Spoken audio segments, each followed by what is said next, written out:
Welcome to everyone. Today 10th Max exercise 3.16ல first sumல third subdivision. அதாவது first sum என்ன கேட்டிருக்காங்க அப்படின்னு பார்த்தீங்கன்னா quadratic equationல nature of solution, அதாவது சமன்பாட்டின் தீர்வுகளுடைய தன்மையை கண்டுபிடிக்க சொல்கிறாங்க. ஓகேங்களா, கிராஃப் மூலமா. ஸோ என்ன கொடுத்துருக்காங்க, X square plus X plus 7 equal to 0. So first let x equal to let y equal to x square plus x plus 7 equal to 0 அப்படின்னு நம்ம எடுத்துக்கிறோம். ஓகேங்களா. ஸோ இப்போ y equal to x square plus x plus 7 என்க அப்படின்னு எழுதிக்கலாம். So அடுத்தது நம்ம ஒரு டேபிளர் காலம் அமைக்க போகிறோம். அதற்கு முன்னாடி எக்ஸுன்ற வேல்யூவை நம்மளா எடுத்துக்கணும். நான் என்ன பண்ணுறேன்னா -3 -2 -1 0 1 2 3 அப்படின்னு நான் எடுத்துக்கிட்டேன் எக்ஸுடைய வேல்யூவை.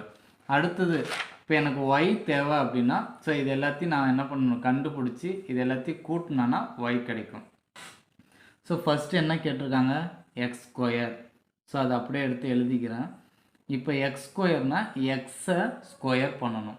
அப்போ எக்ஸுனால் இங்கே என்ன இருக்குது, -3. -3 ஸ்கொயர் பண்ணால் என்ன வரும், 9.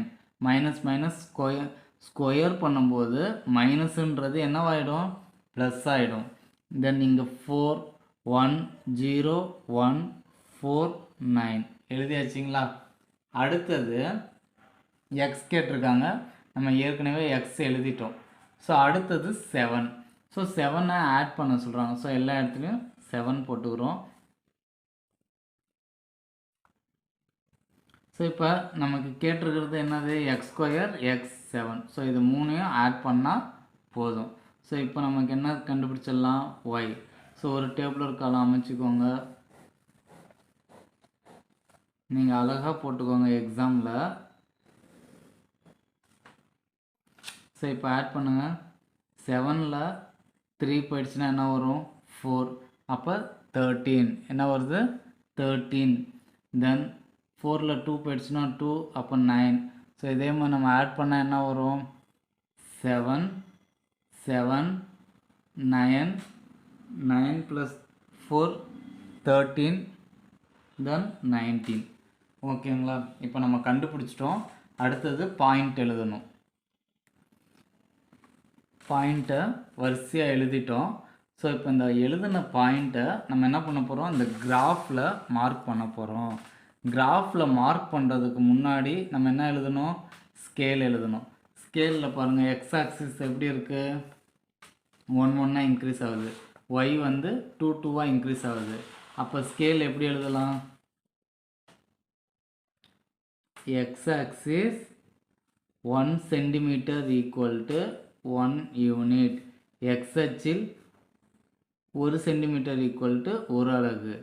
Y axis 1 centimetre equal to 2 units.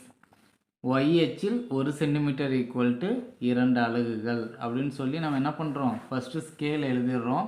அடுத்து பாயிண்ட்டை மார்க் பண்ண போகிறோம். ஓகேங்களா.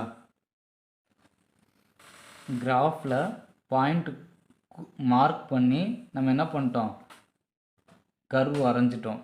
இப்போ இது வந்து ரியல் ரூட்டா, சரிங்களா, ரியல் ரூட்டா அன்ரியலாக ஈக்குவலாக அன்ஈக்குவலாக அப்படின்னு கண்டுபிடிக்க போகிறோம்.